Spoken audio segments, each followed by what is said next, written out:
Okay talaga?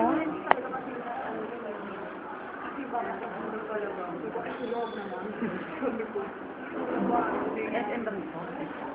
Sobrang mahal naman. Diba nangyari na ako? Kaya ako papaayos ko para may magamit na. May camera ako. Tapos gas na ako. Ha? Ganda pa naman din. G/T.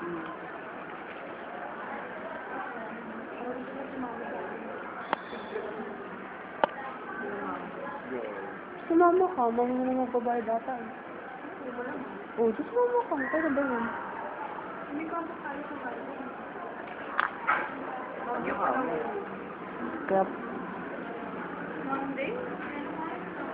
Pinapagdagdagan niya naman sa kanyang 500 sa kanyang mga. So, huwag na lang.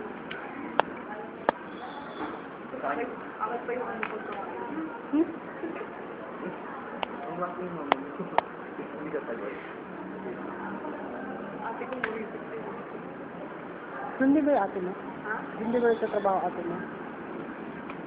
Full?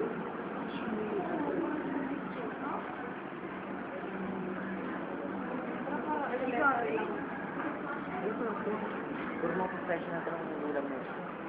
Uy, ano nga, ano? TV.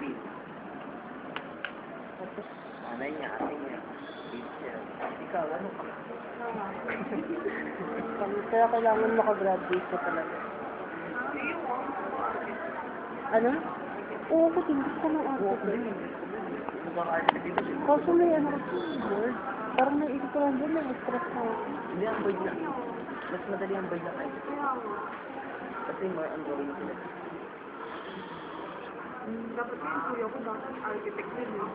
So, bakit iba ba yung civil sa architect? Ibang physics, architect.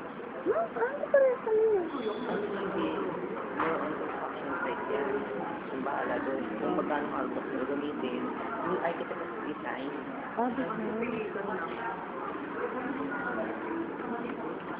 Lang ako pinsan ko eh. Yung pinsan ko over password. Civil engineer. Tapos yung kapapangasawa niya. Architect. Full password niya. Sure na. Kaya ako nakakasalasan sa kanya. Sa... Yung ano, 2013. Uwi na sana. Yung mga professional ko, Kasi ka mama ko. Kasi ako tulad ng mama ko eh. Kasi ka mama ko. Mga dahil ang papa ko sorry kapital ang back ko. dito mama ko po. Ay, okay. Dahil ang papa ko.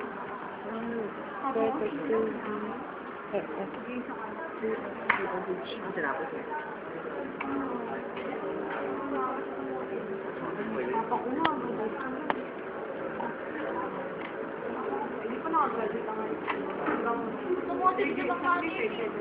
Second year lang tatay ko. Mama lang nakatapos ng fourth year. Pero si mama, alam mo yung Unilever?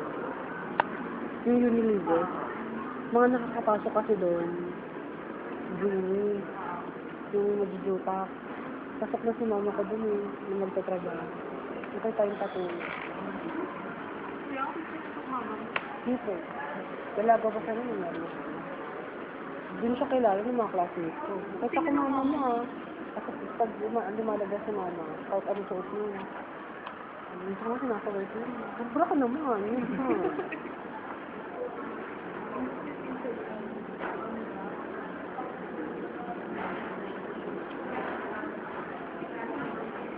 Two SVG.